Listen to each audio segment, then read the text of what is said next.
Bismillahirrahmanirrahim. Assalamualaikum warahmatullahi wabarakatuh. Nawaitu ta'alluma wa ta'lim wal ifadata wal istifadah wa tadhakkura wa tadhkir wal naf'a wal intifa' wal hatha ala tamassuki bi kitabillah wa sunnatir rasulillah wad dilalata ala al huda wad du'a ala al khair. Allahumma salli ala sayyidina Muhammad al-fatih lima ughliq wal khatim lima sabaq. ناصر الحق بالحق الهادي إلى صراطك المستقيم وعلى آله وصحبه حق قدره ومقداره العظيم سبحانك لا علم لنا إلا ما علمتنا إنك أنت العليم الحكيم رب اشرح لي صدري ويسر لي أمري واحلل عقدة من لساني يفقه قولي وصلى الله على سيدنا محمد وعلى آله وصحبه وسلم والحمد لله رب العالمين الحمد لله رب العالمين وبه نستعين على أمور الدنيا والدين والصلاة والسلام على أشرف الأنبياء والمرسلين سيدنا محمد وعلى آله وصحبه أجمعين قال المصنف رحمه الله ونفعنا وبعلومه في الدارين إلى أن قال الحديث التاسع عشر hadis yang ke-19 اللجوء إلى الله في كل وقت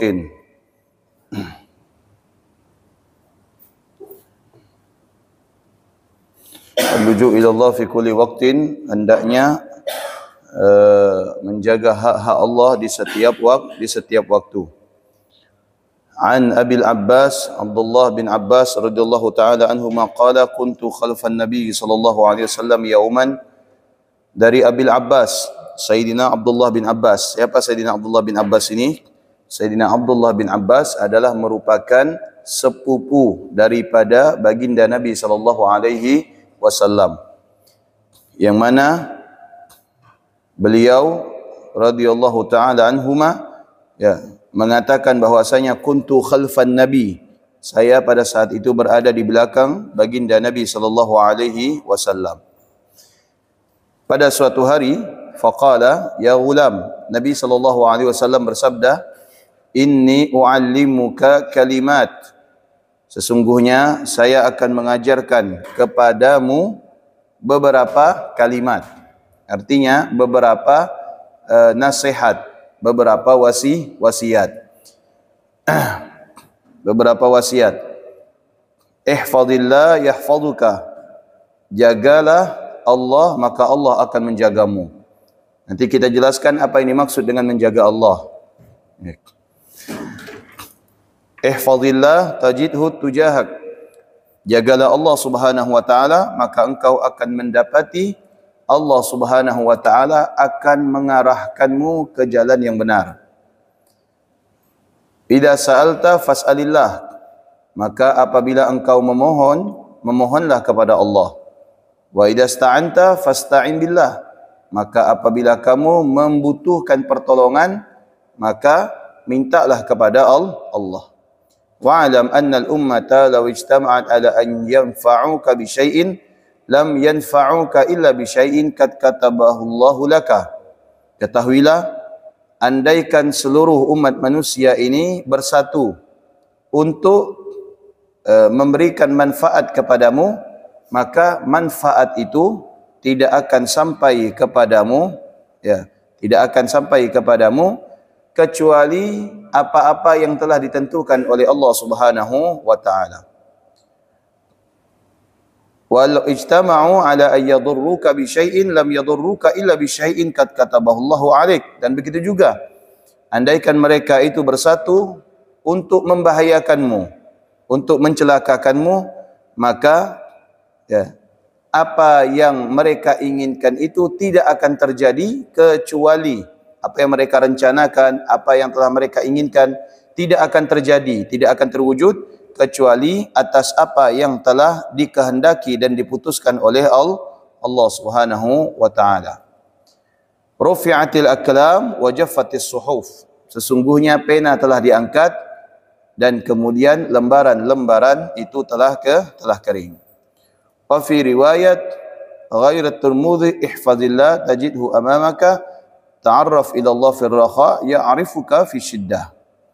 Akan tetapi dikatakan di dalam riwayat selain daripada riwayat Tirmidzi, apa kata Nabi SAW, jagalah Allah maka kamu akan mendapati Allah Subhanahu wa taala berada di hadapanmu, dengan makna yang khusus. Dengan makna yang khusus.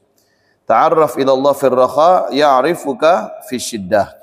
Maka ya, kenalilah Allah Subhanahu wa taala di kala lapang, maka Allah Subhanahu wa taala akan menolongmu di kala sempit. Wa'lam anna ma akhta'uka lam yakun liyusibaka wa ma asabaka lam yakun liyukhti'uka. Maka ketahuilah bahwa segala sesuatu yang telah Allah tetapkan tidak akan menimpamu. Ya, tidak akan menimpamu. Maka segala sesuatu yang telah Allah tetapkan tidak akan menimpamu. Maka semua itu pasti tidak akan menimpamu atas segala sesuatu kecuali terhadap apa yang telah Allah Subhanahu wa taala tetapkan. Wa alam anna an-nasra ma'as sabri. Ketahuilah bahwasanya sesungguhnya pertolongan itu akan datang tatkala kita menyertai keadaan ini dengan yang namanya kesabaran. Wa annal farja ma'al karbi. Sesungguhnya di balik kesulitan itu ada kemudahan. Wa anna ma'al usra yusrin. Dan sesungguhnya di balik segala sesuatu kerumitan itu maka pasti ada yang namanya kemudahan atau solusi. Hadis ini diriwayatkan oleh Abil Abbas, Abdullah bin Abbas radhiyallahu anhuma. Abdullah bin Abbas ini adalah merupakan sepupu daripada baginda Nabi sallallahu alaihi wasallam. Wulida Abdullah qabla al-hijrah bi 3 sinin. Sayyidina Abdullah bin Abbas ini lahir 3 tahun sebelum baginda Nabi sallallahu alaihi wasallam melaksanakan peristiwa hijrah. Walamma wada'athu ummuhu, tatkala sang ibu daripada Abdullah bin Abbas ini mengandungnya dan kemudian melahirkannya, atat bihi ila Nabi sallallahu alaihi wasallam. Setelah Abdullah bin Abbas ini lahir, maka ibunya membawa Abdullah bin Abbas ini kepada baginda Nabi. Ya, pada saat baru lahir. Fa'adzana fi udhunihi al-yumna. Maka Nabi mengadzankan telinga kanannya. Wa aqama fil yusra, dan mengiqamahkan di telinga sebelah kiri. Berarti menunjukkan mengadzani bayi yang baru lahir dan mengiqamahkan di sebelah kirinya termasuk daripada sunnah baginda Nabi sallallahu alaihi wasallam. Dan ini dilakukan oleh Nabi kepada siapa? Kepada Sayyidina Abdullah bin Abbas dan kepada bayi-bayi yang lain yang mana mereka itu apabila lahir dibawa kepada baginda Nabi sallallahu alaihi wasallam. Maka ada sebagian saudara kita yang barangkali menganggap mengadzani bayi ini adalah merupakan perbuatan yang tidak pernah dilakukan Nabi, itu adalah anggapan yang keliru. Atau barangkali ada yang menganggap bahwasanya hadisnya ada, namun sanadnya, statusnya adalah dhaif, baik. Kedhaifan ini tidak mempengaruhi keutamaan amal, asalkan tidak meyakini bahwasanya amal tersebut wajib. Ini bukan wajib, tapi ini adalah merupakan sunnah. Walaupun dengan memakai hadis dhaif itu diperbolehkan karena li fadail a'mal, untuk menambah keutamaan di dalam beramal, untuk motivasi support supaya kita mau beramal. Contoh, barang siapa duduk kemudian berzikir maka dia akan mendapatkan pahala yang luar biasa. Hadisnya dhaif, tidak apa-apa diamalkan ketimbang duduk tidak zikir, betul tidak?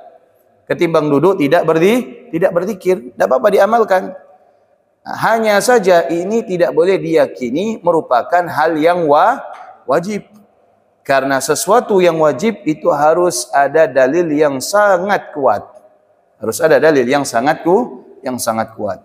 Tapi kalau untuk li fadail amal, untuk menambah keutamaan amal, untuk mensupport kita supaya kita bisa beramal, ketimbang kita tidak melakukan apa-apa, maka diperbolehkan mengamalkan hadis dhaif. Okey? Yang kedua, menunjukkan bahwasanya bagaimana mulianya Islam itu memuliakan siapa saja yang baru lahir. Hingga bayi yang baru lahir, maka kalimat yang pertama kali didengar oleh bayi itu adalah Allah dan Nabi kita Muhammad sallallahu alaihi wasallam. Ini menunjukkan bahwasanya apa yang diinginkan oleh baginda Nabi sesungguhnya itu adalah merupakan kemuliaan. Baik. Sekarang kita pilih mana yang lebih baik? Bayi yang baru lahir diadzankan atau disetelkan lagu dangdut? Ayo diadzankan. Betul enggak? Ya. Bayi yang baru lahir mana yang lebih baik? Diadzankan atau tidak diadzankan? Ya diadzankan. Walaupun tidak ada dalil sama sekali. Walaupun tidak ada dalil. Andaikan ini tidak ada dalil, maka tidak ada cara yang lebih baik untuk bayi yang baru lahir kecuali diadzankan. Supaya anak-anak kita, cucu-cucu kita mengetahui yang pertama kali dia dengar adalah nama Tuhannya. Yang pertama kali yang dia dengar adalah nama nabinya. Yang pertama kali dia dengar adalah panggilan untuk melaksanakan solat. Ini tidak ada yang terbaik daripada ini. Tapi Ustaz, lebih baik mendengarkan dia itu ayat-ayat suci Al-Quran. Ya betul, berarti sama baiknya ketimbang mendengarkan hal-hal yang lain. Jelas ya? Paham? Nah, para ulama kita ada istilahnya dikiaskan. Hukum kias. Hukum kias ini adalah kaitan. Jadi kenapa jenazah kalau meninggal juga diadzankan? Nah, di sini kiasnya adalah ketika bayi yang baru lahir diadzankan, maka ketika jenazah akan dikuburkan juga diadzankan. Kenapa? Karena azan ini adalah kalimat untuk menyambut seseorang yang baru lahir, juga kalimat yang diperdengarkan untuk seseorang yang akan meninggalkan dunia. Azan ini adalah kalimat yang patut didengarkan oleh seseorang yang baru lahir ke dunia, juga oleh seseorang yang ketika dia itu telah meninggalkan dunia, juga diadzankan. Nah, apakah mengadzani jenazah itu hukumnya wajib? Tidak wajib. Tidak diadzankan juga boleh, tetapi alangkah baiknya ya, jenazah orang yang meninggal, hakikatnya orang meninggal ini dia dapat mendengar. Hanya saja Allah tidak mengizinkannya untuk berbicara. Andaikan dia diizinkan oleh Allah berbicara, maka dia bisa berbicara. Mereka mendengar. Wa annahum yasma'u. Ya, sesungguhnya kata Nabi, mereka mayit jenazah mendengar. Mendengar. Walakinnahum la yaqdiruna ay yajibu. Tetapi Allah tidak mentakdirkan mereka itu untuk menjawab setiap apa yang mereka dengar. Andaikan mereka menjawab, tidak ada yang berani menguburkan jenazah. Ya, tidak ada yang berani menguburkan jenazah. Ngapa saya dikuburkan nih? Kuburan masih banjir. Kenapa saya dikuburkan di tanah yang sempit? Kenapa saya dikuburkan di tanah sengketa? Dan sebagainya. Nah, ini istilahnya kiasnya di situ. Ada main HP? Oh. Walamma wada'athu ummuhu. Okay. Wa qala ma la a'aqabahu al-ard hatta qila innahum balaghu fi zamanil ma'mun 600,000. Ya. Ini Sayyidina Abdullah bin Abbas ya tumbuh besar di lingkungan baginda Nabi sallallahu alaihi wasallam. Sehingga Sayyidina Abbas ketika Abdullah ini masih kecil selalu dibawa ke hariban Nabi sallallahu alaihi wasallam. Apa tujuan Abbas membawa anaknya kepada baginda Nabi? Karena ingin kemuliaan yang dimiliki oleh baginda Nabi, keberkahan yang dimiliki oleh baginda Nabi itu mengalir kepada Sayyidina Abdullah bin Abbas. Sehingga ya, di saat Abdullah bin Abbas ini ya sering bersama baginda Nabi, duduk bersama baginda Nabi, mengambil Al-Quran dari baginda Nabi. Pada saat itu Sayyidina Abdullah bin Abbas masih kecil, umurnya di bawah usia baligh. Ada yang mengatakan usianya 9 tahun, ada yang mengatakan usianya 10 tahun. Maka Nabi SAW da'a lahu biqaulihi Allahumma faqihhu fid din wa 'allimhu ta'wil. Maka Nabi mendoakan Sayyidina Abdullah bin Abbas, ya Allah, jadikan dia termasuk orang yang pakar di dalam agama. Wa 'allimhu ta'wil, dan ajarkan kepadanya ilmu ta'wil. Ilmu ta'wil itu adalah ilmu yang belum dapat kita fahami, mengerti, kemudian dibukakan oleh Allah hingga menjadi seseorang yang faham, dapat mentakwilkan segala sesuatu. Okey. Abdullah bin Abbas gelarnya itu adalah turjumanul Quran. Apa arti turjumanul Quran? Kalau kita artikan secara bahasa, penterjemah Al-Quran. Tapi bukan hanya sekedar penterjemah, melainkan Abdullah bin Abbas itu adalah merupakan orang yang ahli di dalam ilmu bidang Al-Quran. Jadi seluk-beluk Al-Quran itu dikuasai oleh Abdullah bin Abbas. Ini adalah merupakan bukti atau realisasi daripada doa Nabi kepada Abdullah bin Abbas. Makanya sunnahnya kita, setiap ada orang soleh, ada ulama, maka kita dianjurkan untuk meminta doa kepada mereka. Untuk meminta doa kepada mereka. Kita punya anak misalkan, kita punya cucu, masih kecil-kecil, dibawa kepada para ulama, dibawa kepada orang-orang soleh, supaya mendapatkan doa dari mereka. Sebagaimana yang dilakukan oleh sahabat-sahabat Nabi. Ketika mereka itu mengetahui kemuliaan itu ada di dalam diri baginda Nabi, maka mereka membawa anak-anak dan cucu-cucu mereka kepada baginda Nabi SAW. Kana Nabi SAW idza ata bis-sibyan da'a lahu bil barakah. Nabi itu kalau didatangkan anak kecil, maka Nabi akan mendoakan keberkahan untuk anak tersebut.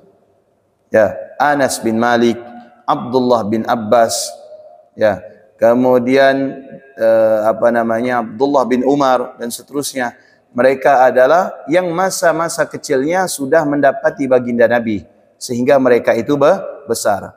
Dan wujudnya mereka sampai sekarang ini yang kita baca sejarahnya hingga harum namanya tidak lepas daripada doa baginda Nabi sallallahu alaihi wasallam. Wa an Abi Shalih qala laqad ra'aitu li Ibn Abbas majlisan law anna jami' Quraisy fakhartu bihi lakana laha fakhran ra'aitu an-nas kajtamu ala babihi hatta dhaqa lahum at-tariq.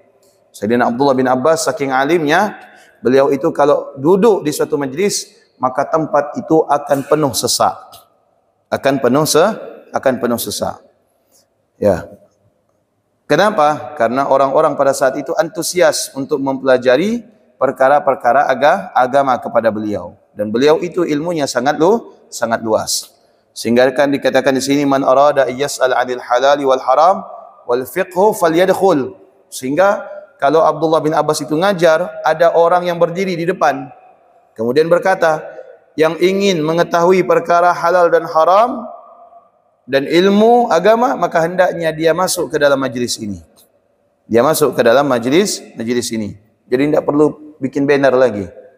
Ya, tidak perlu bikin banner, tidak perlu sebarkan di sosmed, tapi majlisnya itu sudah penuh. Ya, menunjukkan bagaimana bukti daripada doa Nabi sallallahu alaihi wasallam. Ya.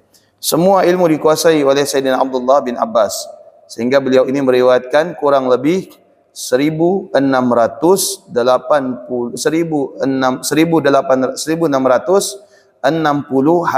hadis. 1660 hadis.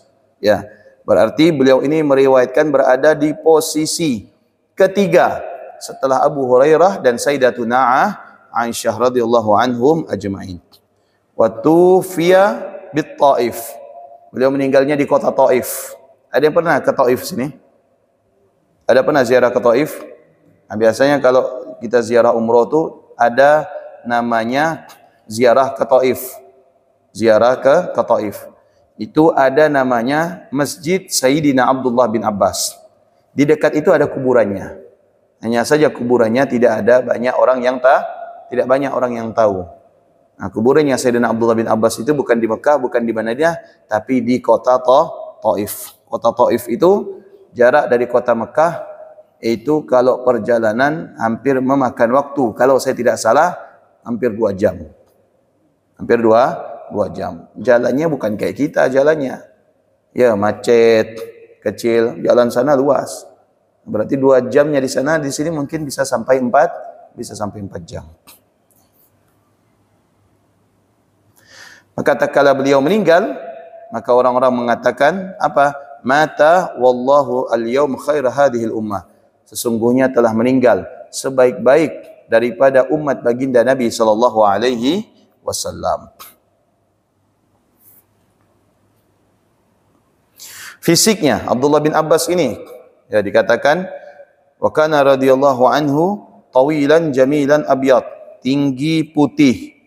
Ya. Dan beliau ini adalah merupakan keluarga daripada baginda Nabi sallallahu alaihi wasallam yang memiliki ciri-ciri fisik yang hampir sempurna. Ya, keluarga Nabi itu semuanya ganteng. Keluarga Nabi itu semuanya ganteng, cakep-cakep.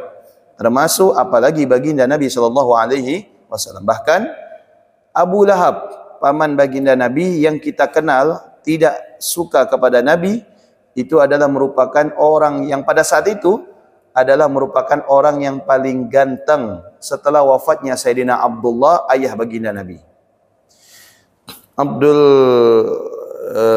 Abu Talib, kemudian Abdullah, Abu Lahab, Abdullah bin Abbas, Hamzah bin Abdul Muttalib. Ini semuanya adalah orang-orang yang memiliki fisik yang luar biasa. Di saat Abdullah bin Abdul Muttalib, ayah baginda Nabi masih hidup, ini kelima saudara ini tidak ada yang menonjol. Tapi di saat Abdullah bin Abdul Muttalib ini wafat, maka yang lain saudara-saudaranya ini menonjol. Tapi secara kegantengan yang paling ganteng itu Abu Lahab. Abu Lahab. Saking gantengnya Abu Lahab itu, kenapa dinamakan Abu Lahab? Kenapa dinamakan Abu Lahab? Lahab itu artinya apa namanya? Kalau misalkan dia marah, itu mukanya merah. Berarti saking putihnya. Nah, kalau kita marah kan tidak merah-merah. Ya, tidak merah-merah karena kulit kita gelap. Tapi kalau Abu Lahab ini, kalau dia marah, itu merah mukanya. Ya, saking putihnya Abu Lahab. Punya istri namanya Ummu Jamil. Ummu Jamil. Ummu Jamil itu artinya julukan wanita yang paling tercantik di kota Mekah. Ya, yang paling tercantik. Ya, berarti ini sempurna. Suami ganteng, istri cantik. Berarti kata orang ndak meja kodok keramat. Ya kan? Nah, apa namanya? Abdullah ini orang yang Abu Lahab ini orang yang paling ganteng. Ummu Jamil adalah wanita yang paling cantik.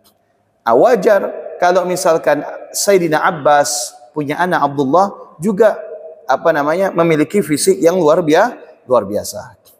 Nah, Abbas ini termasuk paman dari Nabi yang paling dekat kepada Nabi daripada paman-paman yang lain. Paman Nabi yang membesarkan Nabi ada yang namanya Abu Talib. Ya. Paman Nabi yang bersama Nabi ada yang namanya Hamzah. Tapi Nabi dengan paman-paman tersebut masih istilahnya keponakan kepada paman. Tapi dengan Abbas, Nabi ini udah kayak sahabat. Begitu dekat. Kenapa demikian? Karena Abbas dengan baginda Nabi itu usianya hanya beda 2 tahun. Usianya hanya beda 2 tahun. Antara keponakan dengan paman. Biasanya keponakan dengan paman itu usianya bedanya puluhan tahun.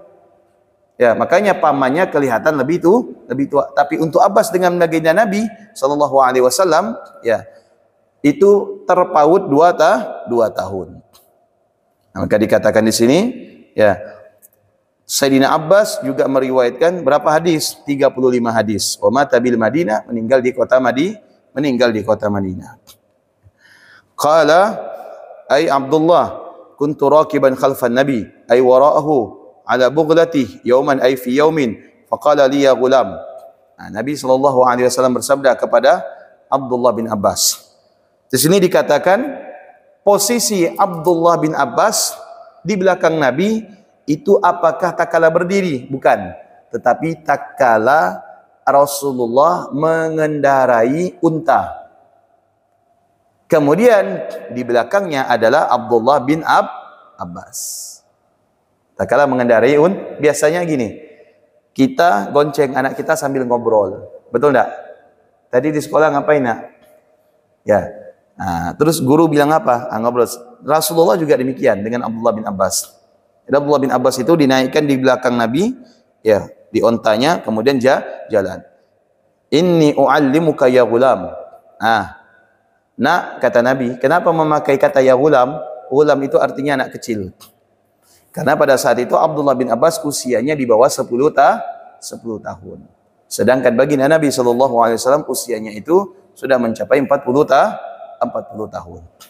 Maka Nabi SAW berkata, wahai anak, ya, maukah saya ajarkan kepada kalian beberapa wasiat atau kalimat? Maka kemudian Sayyidina Abdullah bin Abbas menjawab, boleh, dan saya ingin, boleh, saya mau. Kata Nabi, apa kata Nabi SAW? Ihfazillah, jagalah Allah. Dimaksud menjaga Allah ini bukan kita jaga Allah sebagaimana kita menjaga anak kita, tetapi ay ra'i awamirahu, jagalah perintah-perintah Allah. Wa hafid 'alaiha, dan senantiasa menjaga terhadap apa yang telah diwajibkan dan ditetapkan oleh Allah Subhanahu wa taala. Wa la taghfilu anha, dan jangan lalai daripada kewajiban kita kepada Allah. Wamsik an nawahihi wa la tartakibha, tahan dirimu untuk tidak bermaksiat kepada Allah dan tinggal segala macam kemaksiatan. Kalau misalkan kita menjaga hak-hak kita kepada Allah, apa balasannya?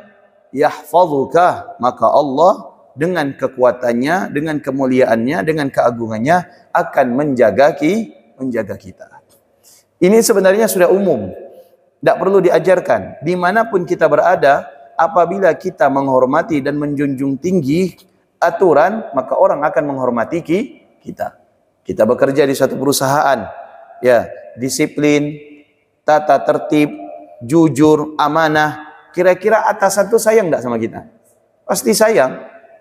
Atasan itu pasti sayang kepada kita, karena kita jujur, kita menjaga hak-hak di dalam bekerja. Sehingga apa yang diberikan oleh atasan kepada kita, diberikan apa yang kita inginkan. Ya, diberikan hadiah, diberikan yang namanya jabatan, diberikan yang namanya tunjangan, diberikan yang namanya bonus, diberikan yang namanya fee. Sebab apa kita mendapatkan itu semua? Apakah sebab kita bermalas-malasan?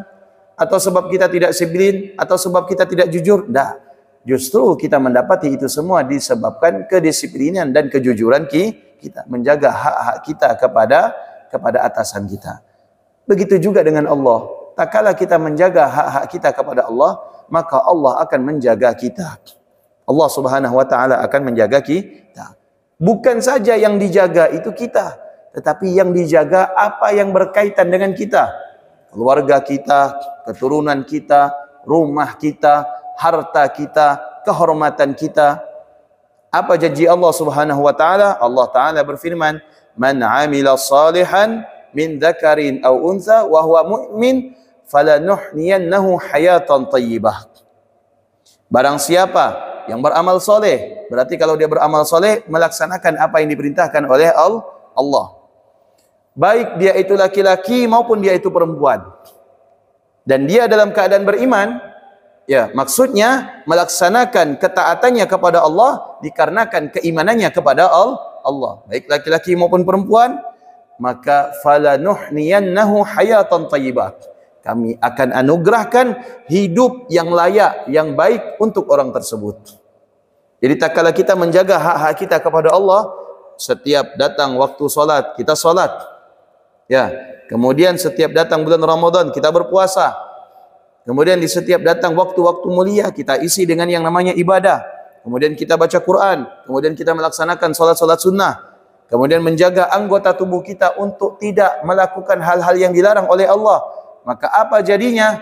Maka Allah akan menjaga kita. Allah akan memberikan kehidupan yang layak bagi kita. Allah akan menjamin kebaikan untuk kita. Dan Allah akan menyingkirkan dan menjauhkan segala sesuatu yang tidak kita inginkan. Wa qala ba'dhum, sebagian para ulama mengatakan, man hafizallahu fi sabah wa sighrihi hafizahu fi qabrihi wa mata'ahu bi sam'ihi wa basarihi. Barang siapa di waktu kecil dia sudah ditanamkan di dalam dirinya untuk menjaga hak-hak Allah, maka di waktu besar dia akan dijaga oleh Allah Subhanahu wa taala. Diceritakan ada salah seorang ulama, yang mana ulama ini usianya sudah melewati 100 tahun. Usianya sudah melewati 100 tahun. Kemudian di usia 100 tahun ini pikirannya, ingatannya itu masih tajam. Tidak pikun. Karena umumnya usia 100 tahun ini orang ini sudah mulai lupa, pikun. Ya, sudah mulai lupa. Kadang sama anak sendiri lupa. Lupa. Untung sama istrinya tidak lupa. Ya kan? Ini sudah umum. Kenapa? Karena fitrahnya manusia semakin tua semakin berkurang kualitas kehidupannya. Tapi untuk orang yang satu ini usianya sudah 100 tahun, tetapi kekuatannya, daya fikirnya tidak berkurang. Maka ditanya, apa resepnya, apa rahasianya? Orang soleh ini kemudian menjawab, hadhihi jawarih hafidnaha minal ma'asi fis sighari fa hafidhaha Allahu alaina fil kibari. Anggota tubuh ini saya jaga untuk senantiasa taat kepada Allah dan tidak bermaksiat kepada Allah dari masa saya kecil. Sehingga ketika saya di usia yang lanjut ini, Allah jaga anggota tubuh saya. Artinya di kala kecil dia menjaga hak-haknya kepada Allah, maka kemudian di saat usia lanjut dia dijaga oleh Allah Subhanahu wa taala. Wa nuqila 'anil qadhi Abi Thaib rahimallahu taala annahu 'asha 160 sana. Dan diceritakan oleh seorang qadhi, seorang hakim yang bernama Abu Thaib. Ya, bahwasanya beliau itu umurnya 160 tahun. 160 tahun. Walam yakhtal 'adwun min a'dha'i. Satu pun dari sekian banyak anggota tubuhnya itu tidak ada yang cacat. Tidak ada yang berkurang kualitasnya. Matanya masih tajam, telinganya masih bisa mendengar, tangannya masih bisa bergerak, kakinya masih bisa berjalan. Faqila lahu fi dzalik, ditanya, kok bisa antum ini bisa dapat semua anugerah ini sampai di masa tua? Apa beliau jawab? Lam a'sillah bi'adwin minha. Satu pun anggota tubuh ini tidak pernah saya gunakan untuk bermaksiat kepada Allah Subhanahu wa taala. Wa qala ba'd as-salaf man ittaqallaha faqad hafiza nafsahu. Sebagian para ulama salaf mengatakan barang siapa yang bertakwa kepada Allah, maka Allah akan jaga dirinya.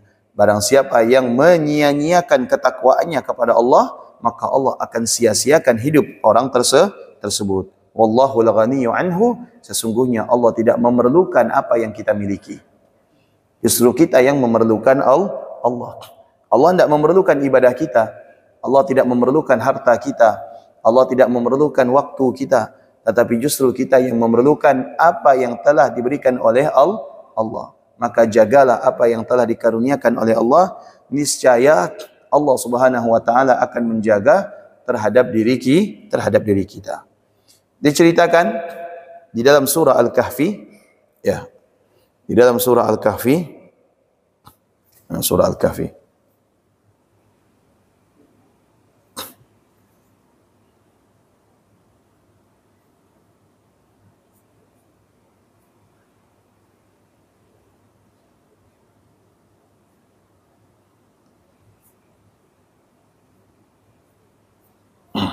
Oke. Di dalam surah Al-Kahfi dikatakan bahwasanya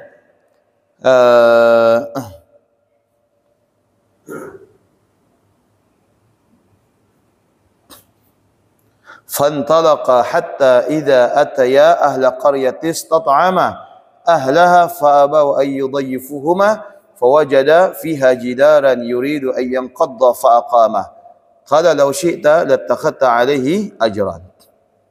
Okay. أن يضيفوهما يعطوهما حق الضيافة أن ينقض فأقامه. Ada 3 kejadian yang dialami oleh Nabi Allah Musa dengan Nabi Allah Khidir. Pertama, melubangi kapal.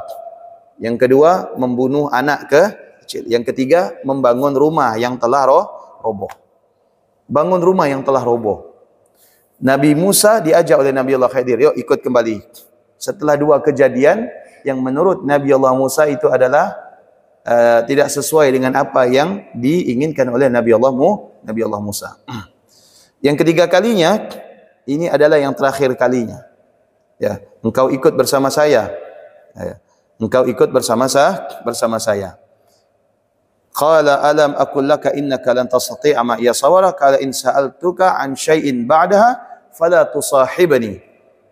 Ingat kata Nabi Allah Khidir, kalau yang ketiga ini ente masih bertanya, maka fala tusahibni, jangan ikuti saya lagi.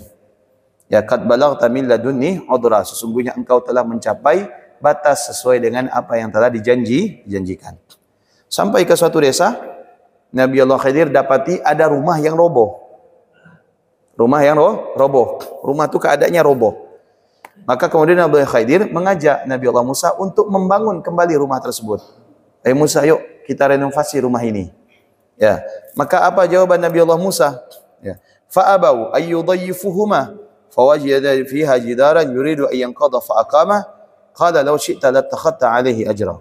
Kata Nabi Allah Musa, tidak usah repot-repot. Kita membangun kembali rumah yang telah roboh ini. Apa gunanya? Orangnya tidak ada. Kecuali orangnya ada. Secara logika betul. Ya, rumah roboh, orangnya tidak ada. Ngapain kita bangun kembali? Ya kan? Kecuali ada penghuninya. Terus kata Nabi Allah Musa, kalau engkau ingin ya membangun rumah ini kembali, bisa saja kau memerintahkan kepada orang atau mengupah agar dia membangun rumah tersebut, renovasi, atau mengambil upah dari pemilik rumah ini, maka kita akan renovasi. Maka apa jawaban Nabi Allah Khidir alaihi salatu wassalam? Jawaban Nabi Allah Khidir, wa ammal jidaru fakana li ghulamaini yatimaini fil madinah wa kana tahtahu kanzul lahuma wa kana abuhuma salihah. Hai Nabi Allah Musa, tahu enggak rumah ini milik siapa? Rumah ini adalah peninggalan ya dari orang tua yang soleh untuk anak-anak mereka, karena di bawah rumah ini tertimbun harta anak-anak yatim tersebut. Kalau rumah ini tidak dibangun, maka harta tersebut tidak akan bisa dimanfaatkan oleh anak-anak yatim. Makanya saya ajak renovasi supaya anak yatim tersebut bisa merasakan dan menikmati harta yang ditinggalkan oleh orang tuanya. Wa kana abuhuma salihah. Ayahnya, orang tuanya termasuk daripada golongan orang-orang saleh. Dikatakan di dalam salah satu ahli tafsir, ini orang tua yang soleh bukan orang tua langsung, tapi generasi yang ketujuh. Dia punya ayah, ayahnya punya ayah, ayahnya punya ayah, sampai yang ketujuh. Kakeknya yang ketujuh punya harta, ya. Untuk siapa? Untuk keturunan dijaga oleh Allah hartanya, sampai harta tersebut bisa dinikmati sampai ke keturunan yang ketujuh. Ini janji Allah. Ya, janji Allah. Tak kala orang tua menjaga hubungannya kepada Allah, maka Allah akan jaga keturunannya sampai yang ketujuh. Makanya ada istilah 7 keturunan. Tidak habis hartanya 7 keturunan. Bukan saking banyaknya harta 7 keturunan, bukan. Banyak orang punya harta banyak, tapi sekejap saja dihabiskan oleh Allah. Betul tidak? Betul. Sekejap dihabiskan oleh Allah. Tapi yang dimaksud dengan 7 keturunan ini tidak habis, maknanya apa? Kalau dia jaga hubungannya dengan Allah, maka Allah akan jaga, Allah akan tanggung, Allah akan jamin rezeki untuk anak-anaknya sampai kepada 7 keturunan. Ini janji Allah. Ya, ada korelasi, ada kaitan antara firman Allah di dalam surah Al-Kahfi ini dengan hadis Nabi SAW. Barang siapa yang menjaga hak-haknya kepada Allah, tidak usah khawatir. Allah sendiri yang akan menjaga apa yang menjadi bagian daripada kalian. Ini saya punya guru, Al-Ustaz Hasan bin Ahmad Baharun radhiyallahu an, di tahun 90-an. Ya, murid beliau itu mencapai 500 orang. 500 orang. Beliau punya anak. Ada sekitar 5 anak. 5 orang anak. Salah seorang wali santri bertanya kepada beliau, Ustadz ini punya keluarga, punya anak 5, tapi punya santri 500. Kira-kira kapan Ustadz membagi waktu untuk mengurus dan mendidik anak dan mengurus serta mendidik santri? Otomatis dalam sehari dibagi menjadi dua. Ada waktu untuk mendidik anak, ada waktu untuk mendidik anak-anak orang lain. Apa jawaban guru kami? Jawaban guru kami seperti ini. Tak kala saya mengurus anak-anak orang, tak kala saya memperhatikan anak-anak orang, tak kala saya mengajarkan anak-anak orang salat, ilmu dan sebagainya, pasti Allah akan menjaga anak-anak saya. Pasti Allah akan mengajarkan anak-anak saya. Pasti Allah akan menanggung anak-anak saya. Mustahil. Tak kala saya menanggung 500 anak orang ini, Allah akan menelantarkan 5 orang anak saya. Yang 500 saja bisa ditanggung, apalagi yang 5 orang. Akhirnya apa? Ya, santri yang 500 menjadi 15.000. Itu semuanya dimasakkan, dicuci pakaiannya, Bu. Kalau dimasakkan 15.000 berapa ton beras butuh per hari? Ya, zaman saya 500 santri, zaman saya tahun 97 masih 500 santri. Itu sekali makan masaknya 2 karung besar. Untuk sekali makan. Zaman sekarang 15.000. Nah, berapa banyak beras yang harus dimasak? Tapi semuanya tidak ada yang kelaparan. Nah, tak kala kita punya guru menjaga kewajibannya kepada Allah, maka beliau meninggal, siapa yang menjaganya? Allah Subhanahu wa taala yang menjaga santri-santrinya. Sehingga 500 menjadi 15.000. Nah, ini menjadi prinsip bagi kita. Selama kehidupan kita ini menjaga hak-hak kita kepada Allah, jangan khawatir. Allah tidak akan membiarkan keluarga kita itu mati dalam keadaan kelaparan. Selama kita menjaga kewajiban kita kepada Allah, jangan khawatir. Allah tidak akan membiarkan keluarga kita itu melarat. Jangan sampai kita memilih jalan, ya, menempuh suatu cara yang tidak disukai oleh Allah hanya untuk kesenangan sesaat. Akan tetapi sengsara berkepanjangan. Kalau kita bisa menahan diri kita untuk taat kepada Allah, untuk tidak bermaksiat kepada Allah, walaupun kita sudah meninggal, anak-anak kita akan diurus oleh Allah Subhanahu wa taala. Buktinya di dalam Al-Qur'an. Bagaimana harta tersebut sampai kepada keturunan yang ketujuh. Makanya kebaikan orang tua itu akan menular kepada anak-anak mereka. Kejahatan orang tua juga akan turun kepada anak-anak mereka. Maka jadilah orang-orang yang menjaga hak-haknya kepada Allah Subhanahu wa taala. Jelas ya? Jadi tugas kita adalah menjaga hubungan kita, kewajiban kita kepada Allah Subhanahu wa taala supaya kita juga dijaga oleh Allah Subhanahu wa taala. Ihfazillah tajidhu tujahak. Jagalah kewajiban kita kepada Allah, maka Allah akan menjaga apa yang kita inginkan. Kemudian Nabi sallallahu alaihi wasallam berpesan, jagalah hak-hakmu kepada Allah, maka Allah akan mengarahkanmu kepada hal-hal yang kau inginkan. Di saat kita menjaga hak kita kepada Allah, maka di saat kita menghadapi pilihan yang tidak menentu, di situ Allah Subhanahu wa taala akan mengarahkan kita kepada kepilihan yang benar. Di saat kita ragu, ini halal atau haram, karena kita menjaga hak kita kepada Allah, Allah berikan jawabannya. Di saat kita ragu apakah ini baik atau buruk, maka Allah akan memberikan kebaikan, pilihan yang terbaik. Ya. Kemudian kalau kita menjaga Allah Subhanahu wa taala, menjaga hak-haknya di saat-saat genting, maka kita akan mendapatkan Allah. Bukan mendapatkan wujudnya Allah, tetapi mendapatkan pertolongan dari Allah. Dan cerita ini tidak sedikit. Banyak orang mengalami seakan-akan mereka itu mendapatkan karunia Allah Subhanahu wa taala di saat-saat mereka itu dalam keadaan terpojok. Diceritakan di sini ada seseorang mengembala kambing. Di saat dia mengembala kambing, terdengar azan, dia mau sholat. Maka dia khawatir kambingnya ini lari. Ya, dia minta kepada Allah agar kambingnya ini dijaga. Ya, agar kambingnya ini Nah, begitu dia sholat, ya, maka selesai dia sholat, dia melihat yang menjaga kambingnya siapa? Serigala. Diceritakan di sini. Serigala. Kemudian ada pengembala lain, lihat. Pengembala lain ini tidak sholat, lihat. Loh, ditanya kepada yang pengembala punya kambing ini, kok bisa serigala ini jaga kambing ente? Padahal biasanya serigala itu mangsa kambing. Pengembala yang soleh ini bilang apa? Bisa. Kambing bisa damai dengan serigala, tak kala kita bisa berdamai dengan Allah. Ya.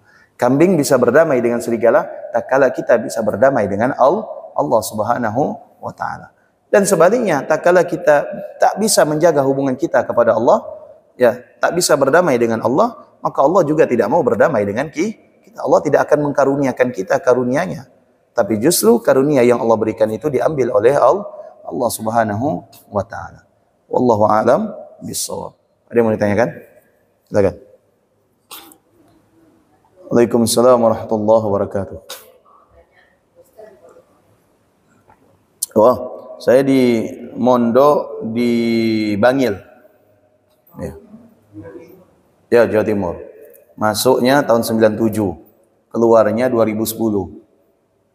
Kurang lebih 13 tahun saya di pesantren. Ya, sama-sama. Waalaikumsalam warahmatullahi wabarakatuh.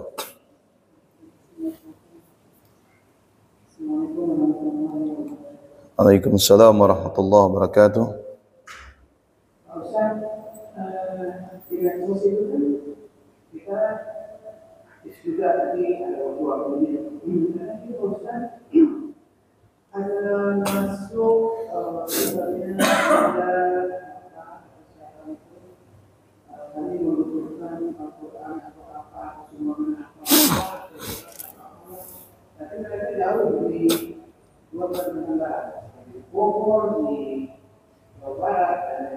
Ya.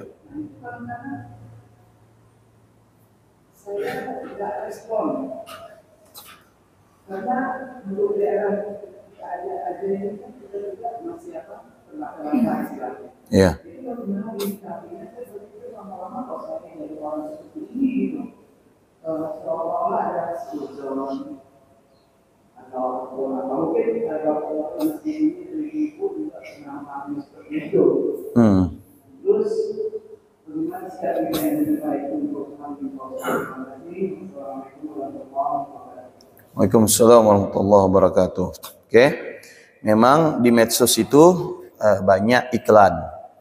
Ada di antaranya mempromosikan semacam bantuan, ya kan? Bantuan du'afa, anak-anak yatim, Al-Quran dan lain sebagainya. Yang semuanya itu menurut kita barangkali tujuannya baik. Tapi kita ini diberi dengan dua pilihan. Membantu, ya silahkan, boleh membantu mereka. Terlepas apa motifnya. Karena walaupun yang meminta bantuan ini tidak jujur, kita tetap dapat pahala. Kita tetap dapat pahala. Ya, tetap dapat pahala kita. Misalkan kita dibualkan orang, dia ngaku punya utang. Saya punya utang nih sama ini. Ente mau enggak saya ngasih saya duit? Padahal dia tidak ada utang. Nah, kita kasih. Nah, kita dapat pahala. Tapi dia yang berbohong, dia dapat dosa. Wa man khadda'ana lillah in khada'na lahu. Ya, kata Nabi Sayyidina Abdullah bin Umar, beliau mengatakan, ya, barang siapa yang menipu kami mengatasnamakan Allah, sesungguhnya dia yang telah tertipu. Dia yang telah tertipu, dia menipu diri sendiri. Ya, dia menipu diri sendiri. Dia katakan dia itu perlu bantuan, padahal hakikatnya dia tidak perlu bantu, tidak perlu bantu. Berarti dia menipu diri sendiri. Yang kedua, ada memang orang-orang yang memang perlu atau membutuhkan pertolongan yang kita bantu. Ya. Nah, kalau misalkan kita curiga dan lain sebagainya, tidak masalah. Kenapa kita curiga? Karena itu tadi. Karena yang namanya aksi semacam ini tidak sedikit orang-orang yang memasukkan niat-niat yang tidak baik. Tapi saya punya prinsip, Ustadz, daripada saya menyumbang jauh-jauh, lebih baik saya menyumbang yang dekat. Boleh, itu juga tidak masalah. Dikatakan wa atidil qurbah, dan sampaikan dan berikan di tempat yang terdekat daripada tempatmu. Hubungan yang lebih dekat kepadamu. Boleh, tidak masalah. Hanya saja kita memang tidak tahu di medsos ini mana yang benar, mana yang tidak. Karena sekarang apalagi sudah ada contoh satu, ya kan? Ada komunitas yang kita kenal mengumpulkan bantuan, tetapi pada akhirnya justru dia yang menikmati bantuan tersebut, ya kan? Nah, sampai apa? Iya, apa namanya? Sampai-sampai mereka yang mengurusi dana umat itu membagi dana itu untuk gaji mereka. Jadi misalkan nih Pak, saya bikin semacam organisasi. Organisasi ini adalah peduli kepada orang yang tidak mampu. Nah, nanti Bapak semua menyumbang ke saya. Tidak 100% saya sampaikan, 50%. Karena 50%-nya saya pakai untuk dana operasional saya. Boleh enggak kayak gitu? Enggak boleh. Enggak boleh. Apalagi uang itu diputar, dibisniskan, dibikin satu usaha tanpa sepengetahuan bapak-bapak semua yang menyumbangkan, itu enggak boleh. Karena dana ini dana titipan. Berbeda kalau misalkan bapak ibu tuh ngasih saya sebagai hadiah atau sebagai sedekah untuk saya pribadi. Pak Ustaz, saya mau bersedekah ke Pak Ustaz. Oh, enggak apa-apa. Bersedekah kepada siapapun boleh, kepada orang non-muslim juga boleh. Pak Ustaz, saya mau ngasih hadiah kepada Ustaz. Oh, silahkan. Tapi kalau misalkan, Pak Ustaz, ini ada dana. Pak Ustaz, tolong carikan anak-anak yatim. Ini ada 1 juta, tolong kasihkan. 500 saya kasih anak yatim, 500 untuk saya. Enggak boleh. Enggak boleh. Ya, enggak boleh. Itu khianat namanya. Nah, di Pontianak ini ada orang yang semacam itu. Mereka kumpulkan dana dari luar. Dan nilainya itu fantastis. Kita lihat ternyata ketuanya, ya, mobilnya mobil mewah. Ya, pendingnya merek LV. Ya, kata orang itu, pending merek itu tuh harganya jutaan. Betul enggak? Dapat dari mana kalau enggak dari uang itu? Dan terbukti ada satu organisasi, terbukti kan, dia menyelewengkan dana, betul enggak? Setelah diaudit, gajinya berapa? 200 juta per bulan. Gila. Ya, kendaraannya dari uang itu. Kendaraannya Pajero terbaru dari uang itu. Nah, ini menunjukkan bahwasanya memang negara kita Indonesia ini orangnya rahmatnya luas. Lihat orang susah sedikit bantu. Tapi kita harus cerdas. Kepada siapa kita menitipkan dana ini. Ketimbang menitipkan dana ini kepada mereka, bagus kita datang sendiri ke pesantren. Ya, datang sendiri ke pesantren atau kita datang sendiri ke masjid. Ya, kenapa ya? Itu tadi karena kita khawatir dana ini dimanfaatkan oleh oknum-oknum yang tidak bertanggung jawab. Jelas ya?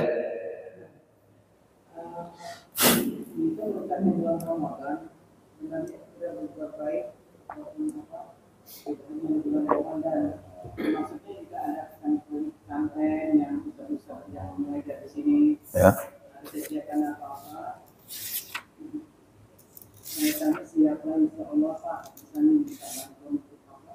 Oh, jadi ibu nawarkan nih.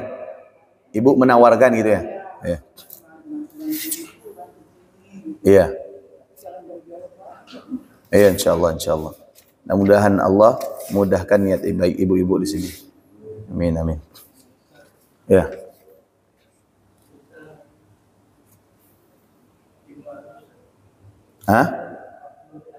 Ya.